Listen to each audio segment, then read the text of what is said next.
The night was colder than any December Michael had ever known.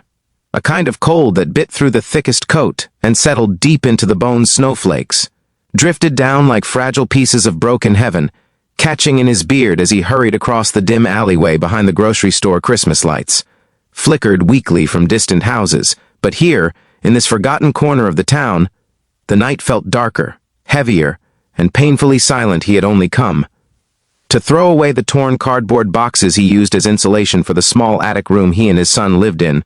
But as he lifted the lid of the dumpster, something made him stop mid-motion, a tiny sound, soft, trembling, almost like a whimper, then another.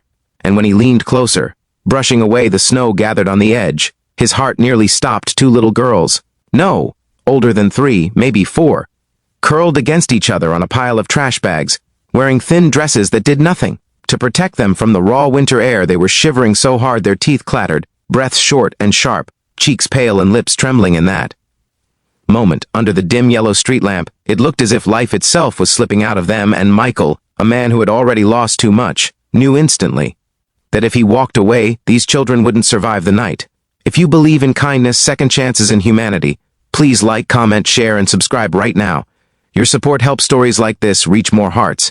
As Michael lifted the little girls into his arms, he felt the weight of their fragility. They were light, too light, like children who hadn't eaten properly in days. One of them clung to his shirt with trembling fingers, while the other buried her cold face into the crook of his neck.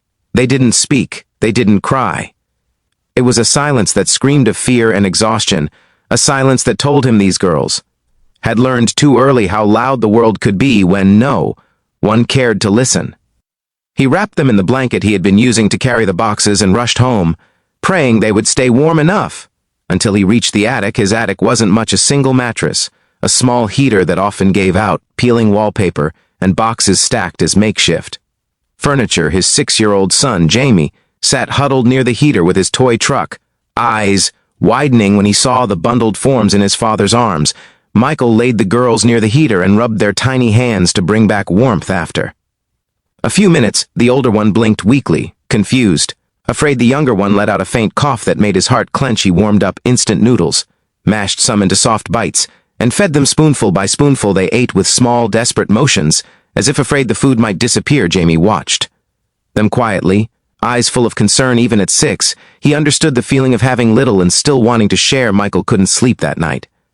He sat by the girls, listening to their soft, uneven breathing, wondering where they had come from, who had left them, how long they had been outside. Questions piled in his mind with no answers in sight, and yet there was a fierce certainty in him that these girls hadn't ended up there by accident. Someone had abandoned them. Someone had failed them in the worst way.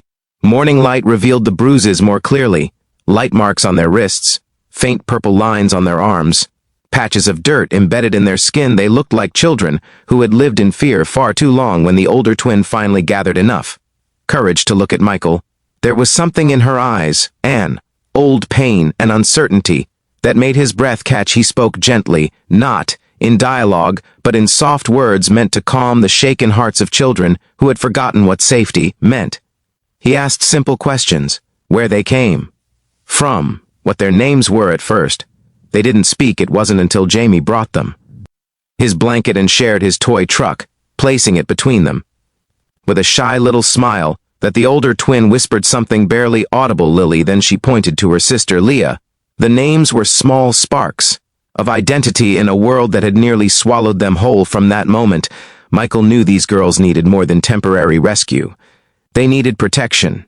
They needed healing, and he felt something inside him shift, an instinct deeper than responsibility, something like the stirring echo of fatherhood extending beyond blood. But taking care of 2 more children was not something he was prepared for. He was already struggling to feed his son. His part-time job unloading delivery trucks barely covered rent and food. The attic was too small. Money was tight.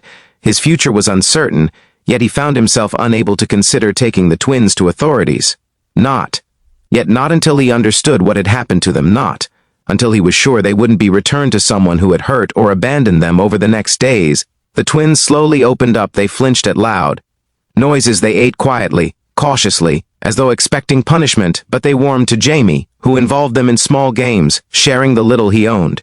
Without hesitation, it was Jamie, with his innocent acceptance, who taught Michael more than anything what these girls needed. Not pity, not temporary shelter, but a family. Even if fragile and imperfect, then one evening as snow fell heavier than before, the truth finally surfaced. The older twin, Lily, had a small paper hidden in her dress pocket. Crumpled, torn at the edges, she pulled it out cautiously and handed it to Michael with trembling fingers. It was a photo. A woman, frail, tired-looking, holding the twins as babies on the back, in shaky handwriting, were words that made Michael's throat tighten. If anything happens to me, please keep them safe. Don't let him find them. A chill deeper than the winter cold washed over him. Something had happened to their mother. Someone dangerous existed in their world, and these girls had been running from whom he didn't know, but the fear in Lily's eyes told him everything he needed to understand. Returning them to authorities might put them right back into the hands of the person they were hiding from. The decision weighed heavily on him. He spent nights awake, studying the photo, trying to imagine the life these girls had escaped. He wanted to protect them, but he was just a struggling single father living in an attic room. What could he possibly do? But fate has a strange way of guiding hearts that are willing to fight for others. A week later, as Michael walked to work, he collapsed from exhaustion, overworking, worrying, skipping meals to feed the kids. His body finally gave out. His supervisor, a stern man but not unkind, found him and called for help at the clinic. Michael finally broke, explaining everything to the social worker who visited, not because he wanted to give up the girls, but because he realized he couldn't face this battle alone. The social worker listened carefully, looked at the twins' bruises, learned about the note, and after making several calls, returned with news that lifted the crushing weight off his chest. The twins' mother had passed away months earlier under suspicious circumstances. Their father, a man known for abuse, had been searching for them, but authorities had been unable to locate the girls after they fled. The note confirmed fears that the mother had been trying to escape, but the part that stunned Michael the most came afterward. The social worker told him there were emergency protection laws that would allow him to keep the girls temporarily, and if he wished, he could apply to foster them legally. The idea hit him like a warm breeze in the frozen winter of his life. Foster them, protect them, maybe even, if fate was kind, become their family. It was a responsibility larger than anything he had carried before. But looking at the twins curled beside Jamie, bundled in shared blankets, trusting him with their small, fragile lives, he knew his answer before the social worker even finished speaking. He would fight for them, he would give them a home, and so began the hardest yet most beautiful chapter of Michael's life. There were interviews, visits from caseworkers, financial struggles, nights where he cried quietly from stress and fear that he wasn't enough, but there were also mornings filled with soft giggles from the twins, afternoons where Jamie held their hands as if they had always been siblings, and evenings when the attic room, though small, felt full of warmth, full of hope, full of the sound of children who were beginning to believe they mattered. Slowly, the girls blossomed. Lily began humming while helping Michael cook simple meals. Leah started sleeping through the night without waking in terror. They drew pictures with crayons. Jamie shared pictures of 3 children holding hands next to a man with kind eyes. The day the adoption officer told Michael he could officially become their foster father, he cried.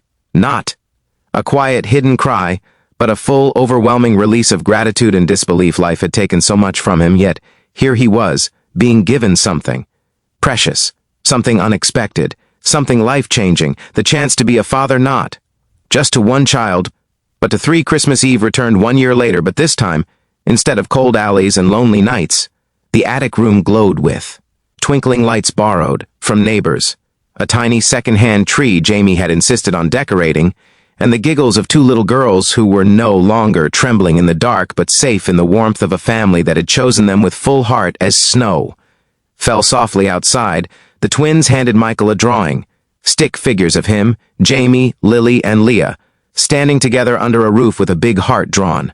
Above it at the bottom were words written in simple, crooked letters they had worked hard to learn. Thank you for finding us in that moment, Michael realized.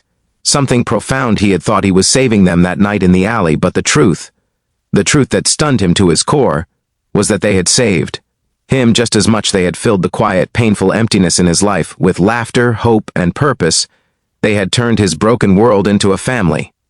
Again, if this story touched your heart, Please like, comment, share, and subscribe. Your support helps us continue creating meaningful stories that bring light to the world. Special request. Comment family is a blessing if you reach this part of the story and as the lights flickered gently over their little home, Michael knew that although life had been cruel at times, it had also led him to this moment. A reminder that miracles weren't always grand or loud. Sometimes they were small, shivering children found in the cold who transformed a struggling man into a father with a heart full of